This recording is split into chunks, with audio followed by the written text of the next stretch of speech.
The royals have towed the line over the years with political issues and reaction. Charles is ushering in this new era for the royal family because clearly Prince William and Catherine will be more likely to follow in his footsteps than they are from the Elizabethan era. They are prime examples of having causes that they care about deeply and causes that they want to champion through their day-to-day royal engagements, such as early years for Catherine and ending homelessness for William and the environment, for example, anti-poaching. So I think for young people as well, we recognise that, but all people recognise that. We recognise that William is going to take his father's inspiration and continue campaigning for those issues that he cares about too. The royals have towed the line over the years with political issues and reaction.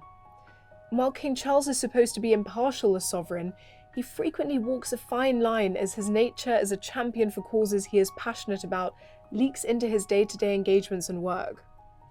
With him at the helm, the monarchy has undoubtedly modernised, but has he also ushered in a new era of wading into politics unwittingly?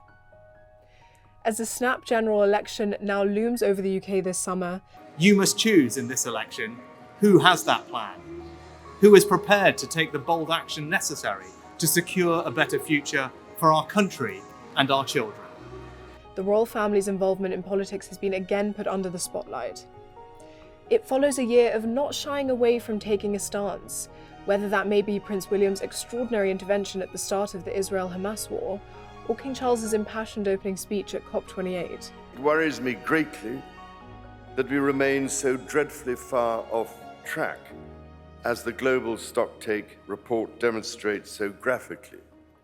So when all their royal engagements were hastily postponed with immediate effect after the PM's announcement of a snap general election, it was questioned whether this move followed historical precedent or was perhaps more of a precautionary measure.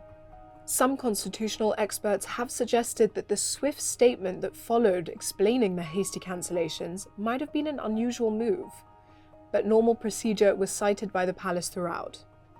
They explained that the decision had been taken so that royal visits would not divert attention or distract anyone from the political campaigning that is now well underway. All the postponed engagements for the King and Prince William involved elements about social issues that some may consider political. 10 years ago, if the Queen and Prince Philip were out and about, it was almost a guarantee that they wouldn't say anything controversial or unplanned politically. Though Prince Philip was rarely one to guard his tongue, and he did become famous for his occasional diplomatic faux pas or joke, as well as for his sharp remarks, the Queen spent more than 70 years on the throne, cultivating a natural and institutional role. She did not believe it was the constitutional monarch's role to make interventions or change the rules. But now, the style of royal visits has altered so much from the Elizabethan era that the risk of a politicised remark slip-up might be a greater one.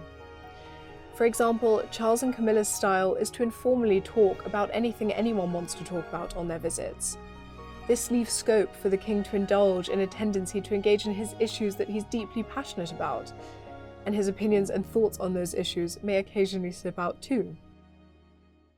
I think that in many ways, Charles's passion for certain social issues has worked in his favour, and I saw this at a recent engagement in RADA where he went to celebrate the Academy's 120th anniversary and the ties that it's had with the royal family. And actually, speaking afterwards, one of the actors that's now president of RADA was speaking about how much he respects the king for not being afraid to wade into these issues. Meanwhile, William and Catherine's approach as Prince and Princess of Wales has been to talk to fewer people about more, and getting into in-depth conversations about issues such as mental health support and child rearing. Even William's intervention at the start of the Israel-Hamas war, he has actually been there. He has actually met Palestinians, he's met Israelis, and he is very invested in peace being found in the region. So I think that showed again this urge to get involved while also towing the line, knowing that constitutionally it's murky waters we're in. It was only last December that the King opened the Global Climate Summit COP28 in Dubai. He warned world leaders that we have become immune to broken climate records, and he urged them to unify to face the threat. While the King has previously opened COP26 in Glasgow, and COP21 in Paris, both those times were as the Prince of Wales, with very different parameters limiting him. Indeed, this was highlighted when he was stopped by former Prime Minister Liz Truss from opening the ceremony in 2022 as monarch. The monarch cannot call on the government or voters to sway one way or another on certain issues, no matter what party they are closer to, and no matter whether it is an election season or not. Although traditionally it's the view that royals won't get on with left-wing leaders because the family are perceived to be right-wing, the royals themselves can be a contradiction, because pinch points like hunting aside, the late Queen was an example that this was not always the case. She famously got on remarkably well with her first Labour Party Prime Minister Harold Wilson, who has actually been attributed to opening her eyes somewhat to a world beyond her usual social class, one that her first 4 PMs were much closer to inhabiting. In fact, he was sufficiently popular enough with the family that they invited him out on picnics with them when he went to Balmoral, and this was a gesture not always extended to visiting Prime Ministers. So although July may bring the King's first Labour Prime Minister of his reign, we can expect him to emulate that same professionalism as his mother. Indeed, it might even be worth noting the interesting contradiction about the King and his multimillionaire wealth that is actually less than our current Prime Minister, and that despite it, many of his instincts remain quite liberal. While he and Camilla might likely be supportive of increased defence spending, for example, the King's passions also chime with the Liberal Democrats' current charge to clean up the country's rivers.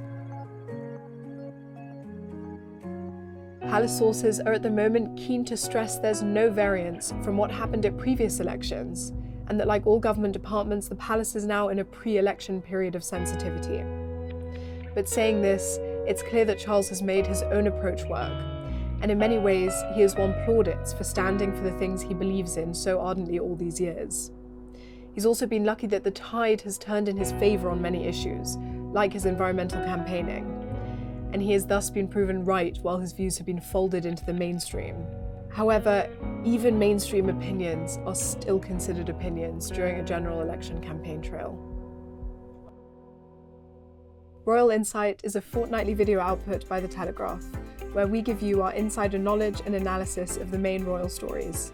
If you have any topics you'd like us to cover, please let us know in the comment section below and visit our website for more royal content, news and analysis.